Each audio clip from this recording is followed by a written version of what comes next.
Citizens communications? Okay. Did everybody have a chance to look over the minutes from last month? Were there any questions? If not, do we have a motion to approve? Motion to approve. And a second? A second. Minutes approved. Okay, we're going to jump in our agenda a little bit, and our first topic is going to be discuss and consider approval of the purchase and installation of the sculpture, A Place for Our Thoughts. Erin. Hi, good evening. My name is Erin Sellers. I work for the City of Pflugerville. I'm an innovation strategist and kind of help work with the public art program. So we are pleased to bring this item forward tonight, as it is the second public art potential art installation at the library. Back in the spring of this year, the city conducted a call for art for sculptures at city facilities and other parks and trail locations, and this particular piece became a semi-finalist. However, it has been on loan to another community in Texas, and so we kind of held back a bit for this particular consideration. The sculpture is titled A Place for Our Thoughts. The artist is Angel Alcala. He is also a Pflugerville resident, so that is also very nice. And he is here tonight to provide you a bit of a presentation. But before I hand off to him, I'd like to kind of go over a few items, mostly just location and the general rendering of where this would be located on site. Also, another thing is that there is some potential for future landscaping and hardscaping in this location, so we're just trying to be mindful of the potential for this site. So without further ado, I'll go ahead and hand this off to Angel for his vision. Well, good afternoon. My name is Angel Axioma Alcala. That's what the A stands for. I'm a local studio artist here in Pflugerville. Today, I have the pleasure of presenting to you a work that has been with me for 5 years, titled A Place for Our Thoughts. Okay. Oh, I went backwards? Sorry. I guess just go for it. Okay, I'll try to do Sorry. that. My problem. I'm going to tell you why I created and what inspired it, where it has been, explain what the sculpture is about, and how it was made. I hope that you'll see why the sculpture would be a perfect addition to the Pflugerville Library and where it can inspire and enrich the lives of our community now and in the future. A Place for Our Thoughts was originally commissioned for 2019 Tempo program as a part of the Art in Public Places initiative by the Cultural Arts Division under the Economic Development Department for the City of Austin. This project aimed to create 7 temporary artworks by 7 local artists for 7 local Austin public libraries, encouraging public interaction with art and to cultivate curiosity, spark imagination, and encourage the exploration of the city's libraries.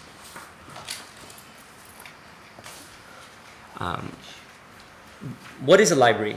Let's start with the most basic question, which is this. The questions are what guides the journey to discover as an artist. Let me read you a quote that I've been contemplating lately. If you know what you want to do and you do it well, you're a craftsman. If you begin with a question and let it guide you in the journey of discovery, you're an artist. Often the best way to see if the seeds of an idea are worth falling through is if there's an emotional response rather than an intellectual one. This is a quote by Rick Rubin, an author and legendary music producer. Libraries, like most modern buildings, often lack distinct visual cues identifying their purpose. Unlike other structures which rely on signage or logos for recognition, their function, libraries serve multifaceted functions beyond housing books. The concept of books as we know them today may evolve in the future, but libraries will remain places for various activities, including learning, creating, and accessing knowledge. So what would a universally recognized symbol for the future library look like? After 8 months of design, presentations, approvals, and fabrication, in August of 2019, A Place for Our Thoughts found its first home at Southeast Branch Library in Austin. In November of that same year, it was relocated to Edwin Redone Senior Park in Austin for the Tempo 2019 Artist Convergence and Eastside Studio Tours, where it remained on display for the rest of the year. Early in 2020, A Place for Our Thoughts moved down the same Town Lake Trail to the west side to the MIS Barrientos Mexican American Cultural Center. During this time, it was also selected for the Art al Fresco at Bernie Public Library in Texas. But unfortunately, to the onset of COVID-19 pandemic, the installation was canceled. In 2021, it was also chosen for the City of Cedar Park's Park and Arts Cultural Enrichment Community Sculpture Garden, but faced contract difficulties. So as a result, A Place in Our Thoughts after this time at the Mexican American Cultural Center, it remained in storage till 2022. In 2022, the sculpture was selected and exhibited at the Redbud Gallery's Richmond Avenue Art Walk in Houston, Texas, and is scheduled to be uninstalled from there in October of this year. A Place for Our Thoughts has journeyed through various locations and is now seeking a permanent home. It was originally designed with a library in mind, emphasizing the essence of what a library actually represents.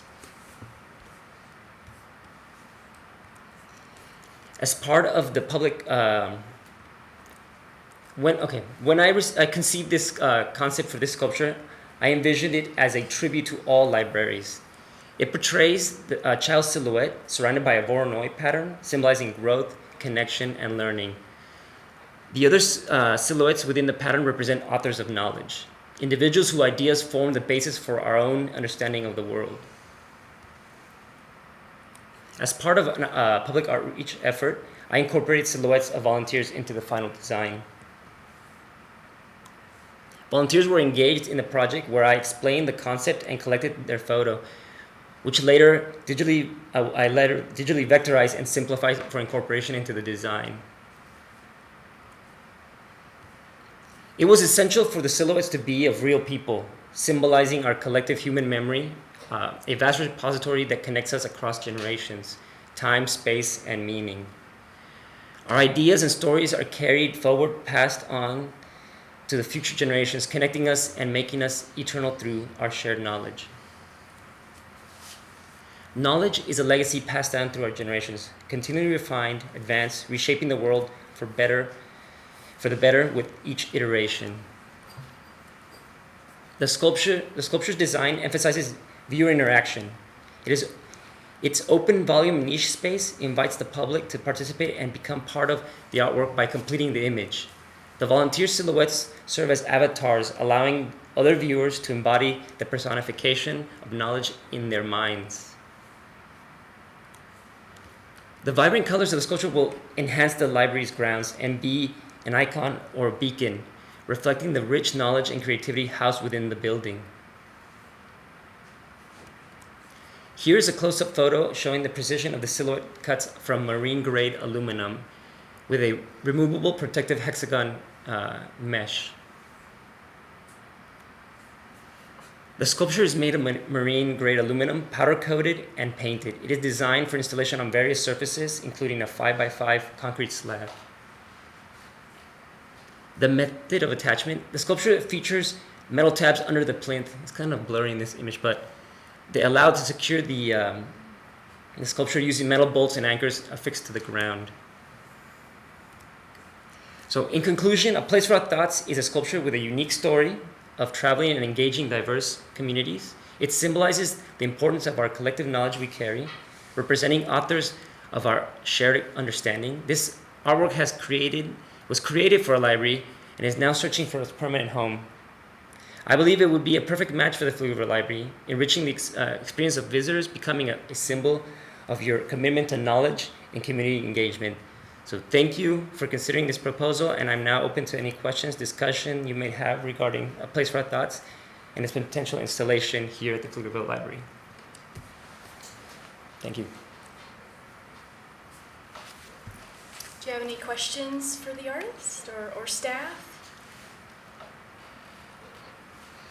with its location out sort of in the little island, if it's also designed to like encourage people to take pictures and go up and interact with it, is there any thought about that location with that sort of interaction, considering that they have to cross the street? I mean, I know it's not like a busy parkway, but if little kids are running across, Maybe in a spot next to the flag or something, or, you know what I mean?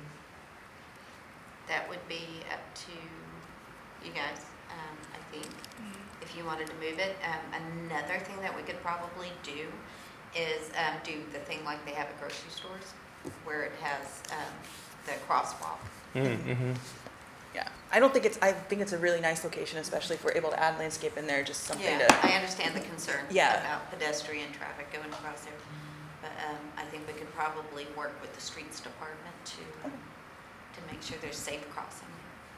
Would that be the only expected sculpture in that area? Because it's a large area. It almost looks like we would have other sculptures there or other things. It's the only one right now. However, there's a vibrant city art movement going on right now, so that it does lend itself to having more, maybe even benches, little pathways, etc. Yeah, this is all very helpful in terms of programming that space around the sculpture, whether there be seating, low seating walls, stuff like that, other art installations incorporated into that whole area. Another thing that we are trying to consider also is future facility planning at the library and how placing sculptures on site, whether it would be temporary location or a semi-permanent location related to that. But in terms of that space between the drives of the half circle, how would you like to see that programmed over time? Would you like to see a little rock garden that goes with it, or? I think having it set up to be like a little place to explore on the grounds, like with either it be little paths, rock gardens, benches, and this sculpture, other sculptures to kind of be focal points and let the community interact with. I think it would be a really nice little spot to go and visit. Yeah. I also think it's much more prudent to plan for the future with some sort of xeriscaping as it was proposed, rather than grass that needs water, which in our part of Texas We is... actually discussed that in our 5-year plan, so, yeah. I know the other sculpture that we're installing has a light feature. Would there be any sort of lighting with this one? So currently right now, I believe there's electrical at the sign. Is that right? So we Yes. could potentially bring electrical to the sign without the site without having any sort of solar installation. But we can definitely put in some of the architectural or the landscape lighting that you see. Just something to, if we're Something, lighting the yeah, other one, I think to have this absolutely. one also. As we continue to kind of think about that space just generally, it might be helpful to look at least providing additional electrical in that area. If there's going to be additional landscape areas or pedestrian areas. It has a lot of potential to be a really cool spot. The Wi-Fi being accessible out there. Yeah. And work out. And we can definitely kind of work on what that space will be. The first step would probably be the installation of the sculpture with the pad, and then we would work with likely design professionals as well as on how to get his thoughts on what that space might look like.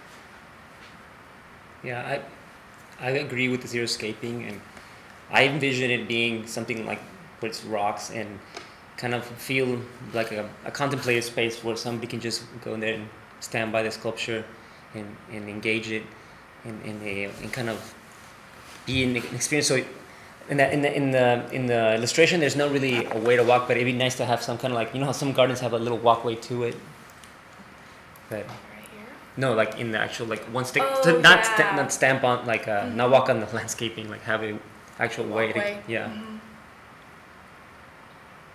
You could also, as far as xeriscaping, instead of having semi-impervious cover like that, do it like they do out at Laguna Gloria and have like the mulch path, you know what I mean? Let everything else do what it wants to do and just have the mulch, the well-worn path as the way to do it.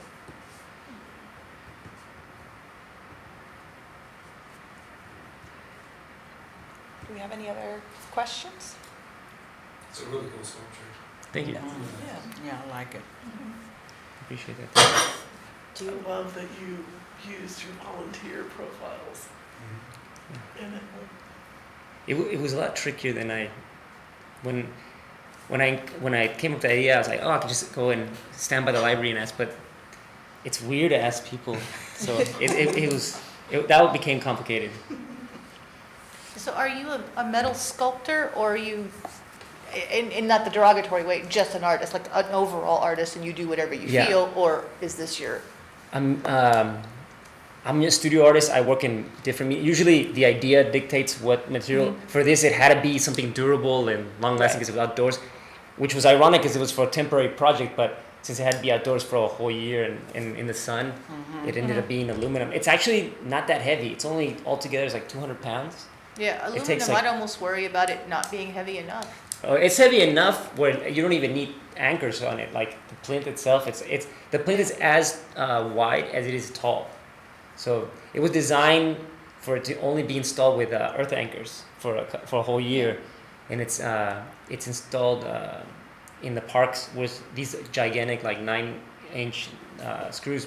And this installation would be with bolts, so it'd be like Yeah. affixed to a concrete pad, which is at how it is right now in Houston. There's a concrete pad underneath it, but yeah, it's not going anywhere. Yeah, I just think that's something we might at least want to make a little asterisk about, as far as, can it be stolen? I'm from San Antonio, dude. Everything got stolen. So can it be taken, on a lark, like the kids from Pflugerville High School acting out, being silly, last day of school. Never do that, Dawn. Come on. I know, that never happens.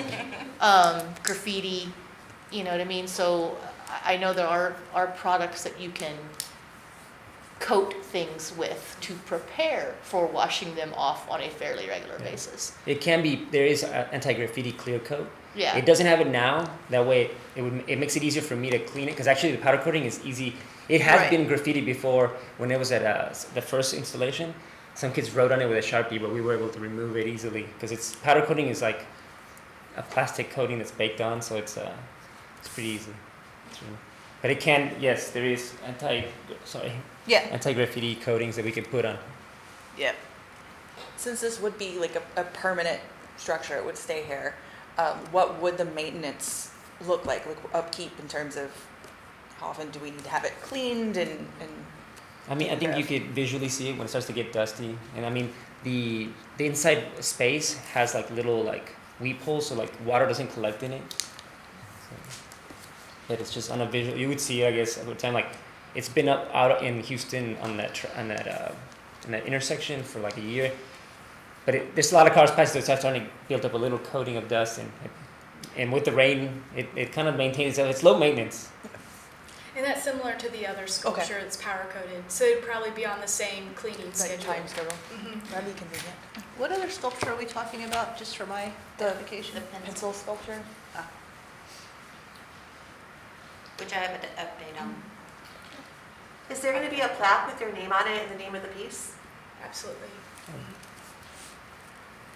And so you said it's on loan until October, so when would it be here? So I would need to work on a concrete pad, which I anticipate getting a circular one. I have confirmed they are able to do that. I think it would just look nice for the Yeah. piece. And that coordination takes about, I would say about a month and a half. So I hope to get a concrete pad out there in November. If sooner, I'd love to do that too, if that's possible, but I'll have to do that coordination with the contractor.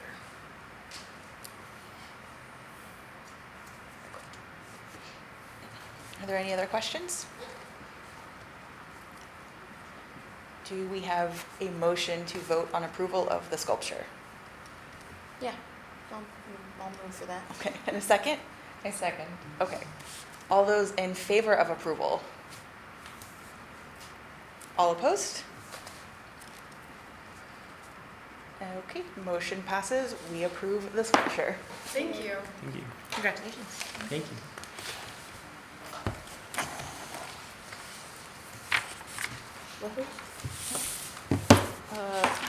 Next up, library director report. Okay, I apologize, it's not in color this time. I made a mistake, and I didn't want to waste paper, so it's in black and white. Update on the pencil sculpture.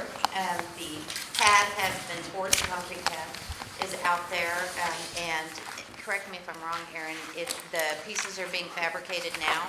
Oh, they are almost done. Oh, great. Yeah, I think they just need powder coating at this point. Okay. Um, So it would, installation is imminent? I would say early October. I know that I'm giving a little bit of cushion because I actually think that it might come sooner, but early October. I have a question about that. Mhm. Should we, or are you already planning, like, if we're now moving toward having two, that was kind of like, we didn't know that was gonna happen, would we have one kind of ceremony where we introduce both? I think so. Okay, and so that would be maybe in just whenever the second one is? Yeah, I mean, it probably would be slightly after that because it takes quite a while to plan these sort of things. And if it were possible, I would like to plan it so that we feature both the artists, but also other artists in Pflugerville, invite them to come and bring artwork or whatever, maybe in the Great Hall. The Great Hall is pretty booked right now, but I could probably find space and time. Apologies, I must have missed a meeting or something. I've only missed like two the entire year. Pencil sculpture, I'm looking at the picture, and that picture does not screen. I don't know what that picture is. That is pieces of it in fabrication.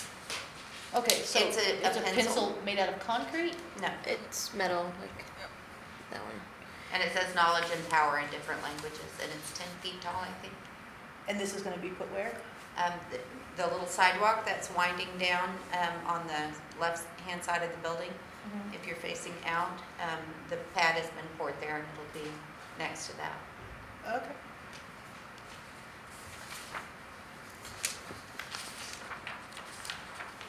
Okay, so I'm still talking.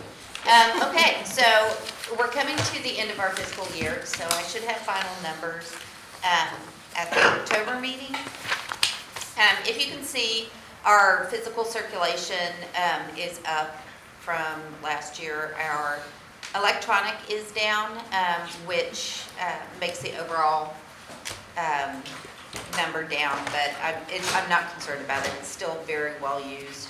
And we are adding some additional resources in the coming years. So I expect those numbers to go up. Our in-house computer use is going up. It is still not pre-COVID numbers. Again, we didn't expect it to be. So it's still holding pretty strong though. And our visits are obviously up from last year. Attendance in programs is going up. We're at 30,000, I believe, this year so far. And we didn't have a lot going on in August because we generally take a hiatus for the children's programs in August. There were some adult programs, so we still had a few numbers from that. And that is what I have. Before I forget. So last night the budget passed. Yay. And that means that there will be several things happening that we had discussed.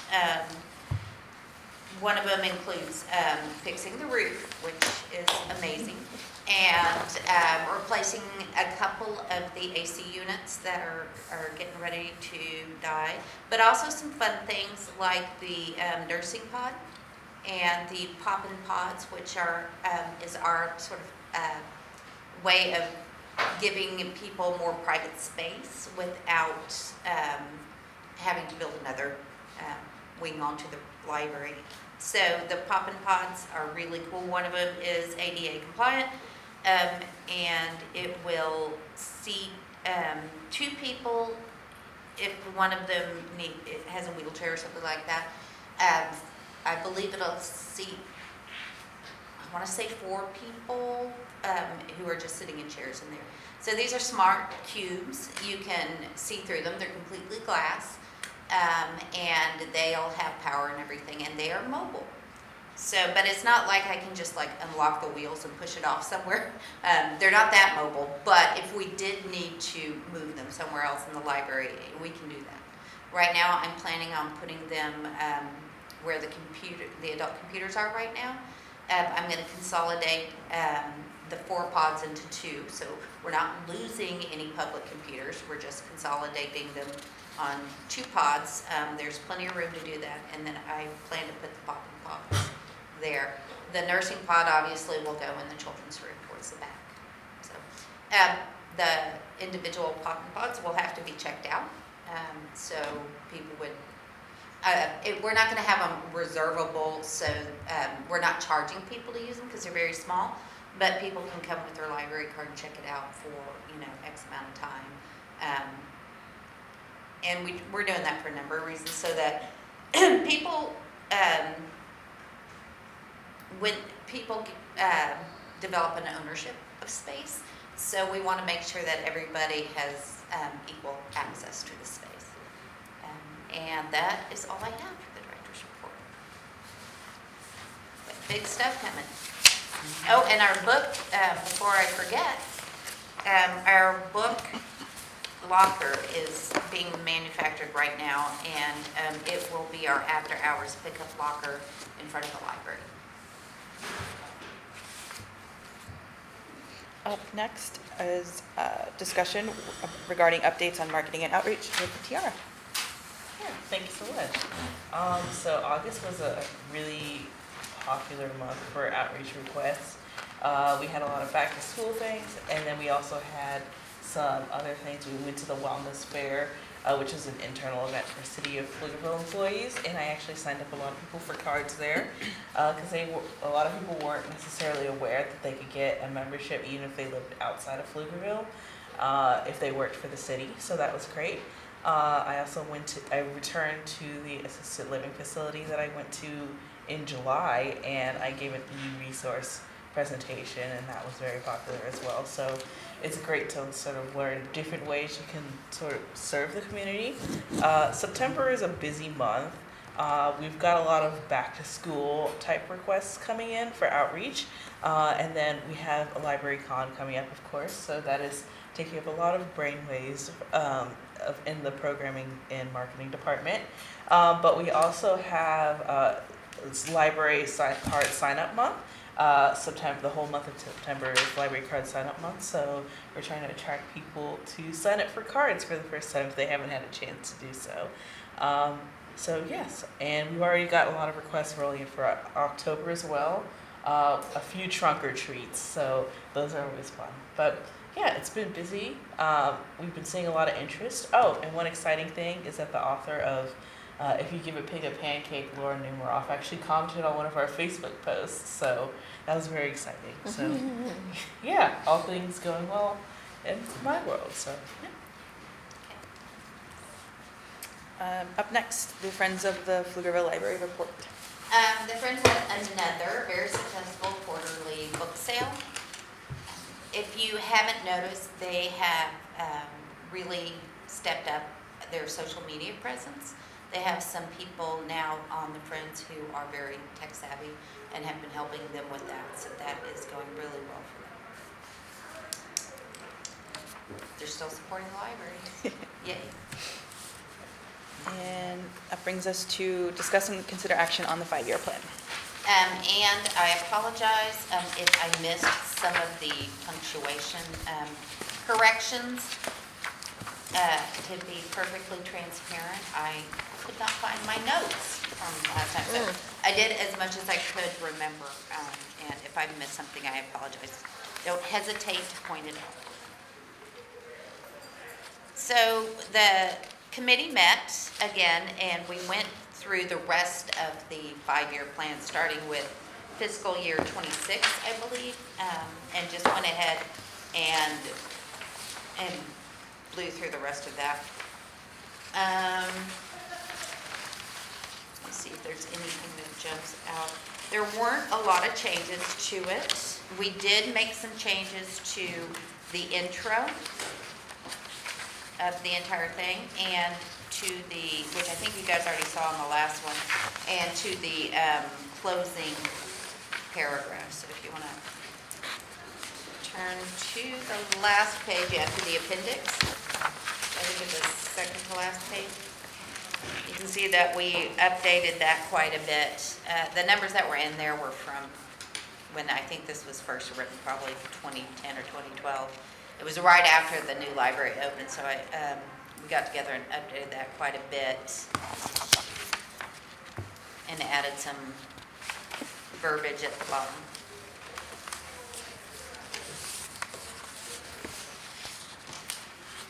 Some of the things that we have in our 5-year plan, it won't be in the next fiscal year, but we did discuss it as a committee, is the xeriscaping that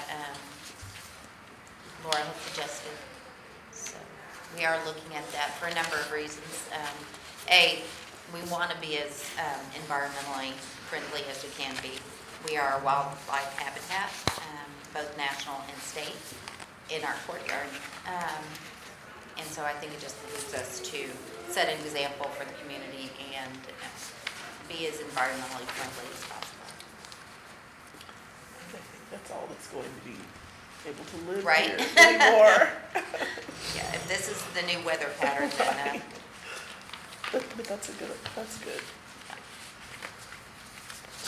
another thing that we were looking at for 25, although it doesn't have to happen in 25, it could happen in 26. It just depends on whether or not it gets approved, is to create part-time library page opportunities for our high school students. Right now, to work at the library, you do have to be 18 because we deal with the public, and that can get, that can get sketchy. So what we're thinking is having pages, though, because we do have volunteers who are 16, and so creating page positions for those kids, I think is going to be very helpful, both to them because they get real job experience, but also to us because it will be shelving a lot of books. And we all have 15 different things that we're doing, and sometimes we have to say, okay, I got to prioritize this. And so, and I can tell you that the staff takes great pride in the fact that we don't have big carts full of unshelved books. If you go into some libraries, you do see that. So they're just about killing themselves to make sure that they get it done. So. Are we still doing like, kind of picking on punctuation and Yes, things like absolutely. that? Just to pick either double dash, single dash, M dash, or N dash. Okay, yeah, I think you mentioned that last between- time, and that's one of the things I didn't do, double. Well, all of them, Or see goal single. 1, goal 2, et cetera. If you just go down, it's like, Okay. it's just a hodgepodge. All right. And that's, you can, by the way, you can do that with a find and replace. It makes it Okay. a lot easier, like double dash, just make it go with your M dash. Another thing that we added on here was for starting in 24 is to continue to work with the city art initiative and to provide public art at the library. Oh, and with the pages, you can probably hit up Eddie Garcia. He Yeah, that's a might good have idea. a list of people that are already looking for things to do. Who's that Garcia? He's an awesome man who does a lot of the volunteering coordination, and he runs the farmer's market and stuff. Just a super awesome human being. In 27, I also have some additional staff positions. And that is, that will hinge a lot on whether or not the needs assessment, if it's still going to happen, and whether or not they say, okay, you need an expansion or you need an additional facility. So that's going to drive that component of our 5-year plan. But I have it in there just to remind us that, you know, that could happen. I remember when I first came to town, we were like, we're gonna get a satellite library.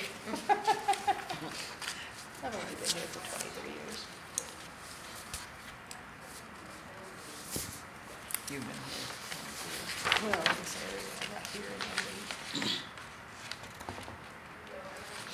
at this point, are we able to take, like, vote to approve it? Yes, Okay. you can vote to approve now. Obviously, there's formatting and cleanup on the punctuation stuff that I have to do, but you can still vote to approve. Okay. I motion to approve sans punctuation tweaks. I'll bring it back. Do we have a second? I second. Okay, and all those in favor of approval? Aye. All opposed? Okay, 5-year plan is approved. Our next item is discuss and consider action on revisions to the student liaison application. So I incorporated your suggestions from last month and brought it back. You can see the changes are all in red. I elaborated a little bit more on the requirements of what our expectations are, I guess, of the student liaison to include to actually attending meetings and reporting on student activities related to library support programs, assist with any programs or projects recommended by the board, and provide input for library services that affect students. And the term of service is 1 year. Added the homeschool stuff. Added an example of what a conflict of interest could be. In the first paragraph, Yeah. student liaisons shouldn't have an Yeah. apostrophe in Okay. the, Twice. the first 2 sentences. I have warned you guys about my awful punctuation The, and grammar. The potential conflict of interest, is there a reason that we really have them separated? I feel like that's more confusing than not. Because you have the potential, is there a potential conflict of interest existing which may interfere or inhibit you from carrying out the duties, and your examples are family members, and then you ask almost the exact same question, but the example is extracurricular activity that could make you absent, but it's still the same question. Yeah, So can we just glom it all together? I think that'll make it a little less busy also. And use, I think the first example, a friend or family member that works at the library or is on the library board, okay. rather than the repeating thing. But, Other than okay, but if you put that together, Uh-huh. then how do you answer yes for one and no for the other? No, it's not a yes/no question exactly. Even if it was, it's a friend or family member who works at the library. A friend or family member is on the library board. It's What just if- say or. What about keeping 2 questions, just changing that second question so that it actually is not the same question? Is there any other activity or obligation maybe? Yeah, I think maybe change both of them a little bit. You know, Okay. like say something on the first one that says, do you have a relationship that may cause, or something like that? You know what I mean? And then the other one is there any other? To me, they're asking very different questions, and if they were one question, I'd be very confused on how to answer it. But maybe some more edification would be Yeah. helpful. Yeah, because one is a conflict of interest and one is a time Like- concern. Yeah. Precisely. Yeah. So let's just say conflict of interest, and the other one, timing. It would be Just just a reword. word other than conflict. Yeah, Yeah, Yeah. just workshop that, no big deal.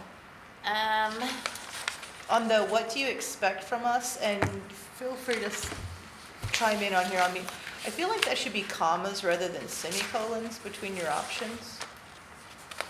where's, oh, I see. What do you expect from us? Good student respect.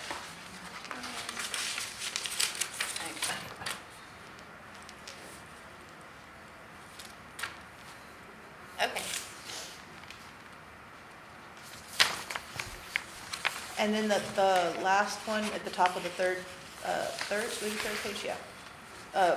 Board each month regarding upcoming testing, STAR, and other activities. I wouldn't want to hear these people try to explain to me a short notice on STAR testing every single month. That doesn't make sense to me. Am I reading that wrong? Maybe it should say such as, Such as, perhaps, yeah. because, I'm unfamiliar with STAR testing. is it AA? It's an atrocious abomination. that You can tell I participate. don't know. So it's like standardized testing for them. Yeah. So why would we care about that as a library board? I don't know where that one came from. In the past, we've had people, liaisons, and they would let us know about STAR testing because we do allow the school to use it here, but also that we have resources for kids to prepare for those Oh, I tests see. Yeah, that they might not know about. yeah, and also they have them kind of almost sequester themselves in their libraries for months prepping for these things. So it becomes a large part of their world, unfortunately. I feel like I need such as STAR and another example, and then Yeah, maybe other just Finals. activities. school events. Finals or midterms, you know, I mean, School events. SATs. Yeah, school events. For what, well, college preparatory testing, you can put them all, or something like that, you know, because they need the books, and we have the online options for them, but most of them don't know what they have. Any other changes? Thank you for adding all those things to really, you know, No, I don't flush it think out we've for looked them. at it for 10 years. So might be one of those things that I start slipping in every year. Okay. I'd just like it on 2 pages if you weren't already planning on doing that, since it's on 3, I think. Oh, yeah, If you I'll can make it reformat it. fit Yeah, 2. okay. So we want to wait on, No, you guys can okay. approve or not. With the approvals that we talked about today, do we have a motion to vote to approve the application? Yeah, then I put forth a motion. I second. Okay, all those in favor of approving the application with the changes specified? All opposed? Okay. Approval of application passes. Okay. And our last item for tonight is discuss and consider action on board member leave of absence. Okay, so you know that the city secretary is working to make all of the boards functioning in the same way, I guess, so there's not 15 different things. And Matt had asked that I pull together absences for the past year, so I did that. He is absent today, but he does have a family emergency. So I know that Dawn had some upcoming absences, and if anybody else is anticipating absences, the board can vote to approve or disapprove those. And going forward, if somebody has, when I read the, actually I talked to Trista again today, she said going forward, if somebody has an emergency like Matt has had, in the next meeting, the board can vote to approve or not approve that, I guess. And at that point, then if they had an unapproved absence, that would count as 1. And then if they get another 2, then that would count as the 3. So does every absence have to be formally approved or not approved? It was my understanding from her that it has to be approved or not approved. That seems like I don't know, not a great weight on a human being. Do you know what I mean? Like, hey, you know, my kid's a little sick. Now I have to be the center of attention when I get back. I don't know. I can ask her again. I mean, obviously, I'm not disagreeing with you. No, I'm just devil's advocate for. but I can see for planned absences, the vote saying, the board saying, oh, sure, that's fine, she can be gone. For emergencies, I'll get clarification on that. Because maybe I'm just not reading it correctly, but I'll get clarification on that. Now, who has to approve the absence? The board? The board. Or Is it now necessary to go back for the last year and retroactively approve I don't think absences? so. Okay. I don't think so. So I think we're just moving forward. We go with this. I had another thing too that I had totally forgotten about, and now it's out of my head again. But I'll remember it for the end of the meeting. Well, I know, because we run into it before when I first joined the board, where someone had unexcused absences, and I know theirs was like, they just sort of fell off the map and we didn't hear from them. And it was after the third consecutive meeting where we didn't know that they were then removed from the board. So would that be then if we're approving absences, whether they're excused or not, is there at 3, is that the limit? I believe it, it's my understanding, and I'll look to Emily for whether or not I'm correct on this. If they are approved absences, then they don't get kicked off the board, correct? That's my understanding too, and I think to your point, so we hadn't really done absences in this way in the past for any board or commission, but for your example that you just had, is that some boards, you could have a member not show up for half the year. And that includes not even communicating with staff, which makes it problematic for all the actions that you all need to take and the input that we need from you. So I think that's why more direction on kind of the absences and if everyone's comfortable with them, and especially in the instance where you might miss 2 or 3 for work or family or whatever the need might be. So I think that's why we're trying to maybe articulate that a little bit better than we had in the past. I think it's actually a more protection for board members, because then you can look back and say, okay, well, these were approved, and not just have somebody come and say, oh, well, look, you missed. I can say that I have not had anybody since that one person who hasn't communicated with me that they were going to be absent. So, If it's across the boards, across the city, if you're like reapplying to a board, will your participation, for lack of a better word, be reflected in the applicant? Like, would we have to report, or would the board, like the chair, have to report to the city council, like they've attended so-and-so amount of meetings during their 2-year tenure? That's something we've been asked in the past by council, like if they've known a certain board or commission or someone up for reappointment, have they missed a lot of meetings, or what was their attendance rate? It also not consistent, but if they heard in the community, or they might have attended some of the meetings and saw that person was consistently not there. That's when we've been asked that, not necessarily a formal reporting of attendance from each of the boards. Okay.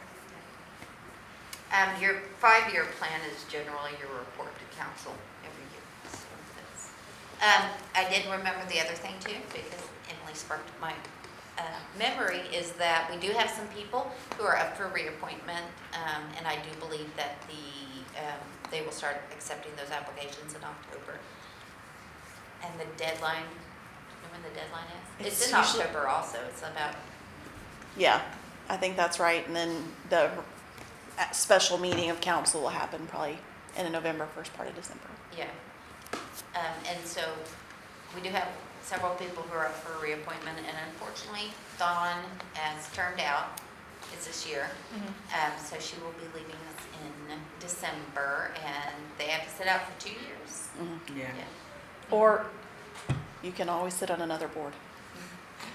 We have an equity commission. Yes. Are we planning on, once we have an idea of what the formalized policy is, having it in our bylaws or in some sort of other, I just don't want someone to join the board and not have expectations clearly set out and have someone, in error. Admittedly, I've had absences related to work that I haven't, formally communicated or come to the board with a mea culpa, because I just didn't know that was an expectation. So, Yeah. Is there a way to, are we planning on setting that forth kind of more formally? I think we can. Is it going to be on the applications too? Probably something we let me ask, should include with Trista. Yeah. Let me ask Trista about that.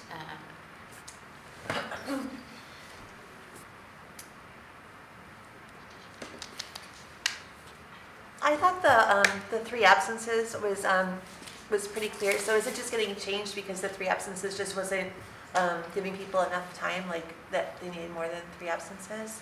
It was 3 unexcused, basically, wasn't it? Yeah, I think they're really just trying to make it consistent to what is in the ordinance for all boards. I don't think it's anything beyond that, honestly. Oh, so all boards are going to be voting on whether it's excused or not? I don't know that all of them are going to You're not, yes, basically, they do. Okay. It's on our agenda tonight, because we do have someone who needs to be absent, and so y'all will need to vote whether or not to approve that. And is that Matt? I'm sorry, did I miss that? No, it's not Matt. Although, when Matt comes back, then you guys have to vote to approve or disapprove. Understood. His absence today. Yes. Okay. So can we, is it an either or, like if it is a pre-planned, I know I'm going to be out next month, so we can vote on it this month, versus we get to next month, I have stuck in traffic or whatever, can't get here because for work, the following month, we would Yeah. vote on it, okay. That's my understanding of gentlemen. Trista. The approval, the bylaws of the ordinance, or the requirement is 3 unexcused absences. And does it specifically say that the board is the one that approves the absences or not? I just think that it should be left up to the, whoever, say for us, for the librarian, not for all of us. I mean, we don't do anything with your employees. We don't approve their absence or Yeah, not, so I don't see any difference. Let me in just the- clarify, I did not write this. No, I'm just asking you, hey, you know I'm an HR person, so you know. I will have to look at the ordinance again. Okay, I don't know if there, is this going to be in the ordinances, do you know? I'm not sure. It's a Trista question, so. It's gotta be, if it's not in an ordinance, or if it's not written down somewhere, it's got to be. Because this Okay. is way too much asking of people with rules and sets, you know what I mean? This has to be documented if it's gonna go forward. And if I'm still the person that was gonna be absent, I'm not sure I'm going to, Okay. not that sure I'm going to be that absent. Like, This it was part more- of it, was I the think, old is rules getting of, I off of think the I agenda might, item. yes. So, I think we're getting away from the agenda item, which is to whether or not to approve upcoming absences. And this is something I need to take to Trista and get clarification on and bring back to you guys next month. But as far as discussing it as us approving or disapproving the new procedure is not on the Okay. agenda. What is, I'm sorry if I missed it, what is the absence that we are considering approval? We have a board member that needs to be absent on 2 meetings, is it? but that's just it, I don't think I have to for sure. It was I think I might have to, but it looks like I'm probably okay, and if it's gonna take this much trouble, I'll just work around it at this point. So- Okay, sorry, we can table this Okay. discussion.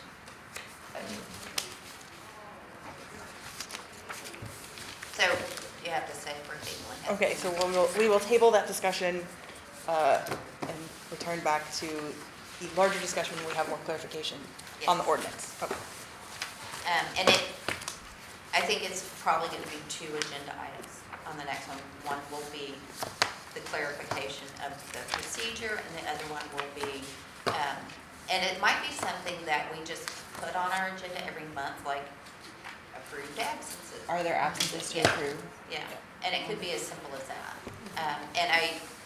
And again, I'll get clarification on it, but, well, I should just shut up because it's not on the agenda. So I'll shut up now. Okay? If there are no further questions, then I adjourn this meeting. Thank you guys for coming.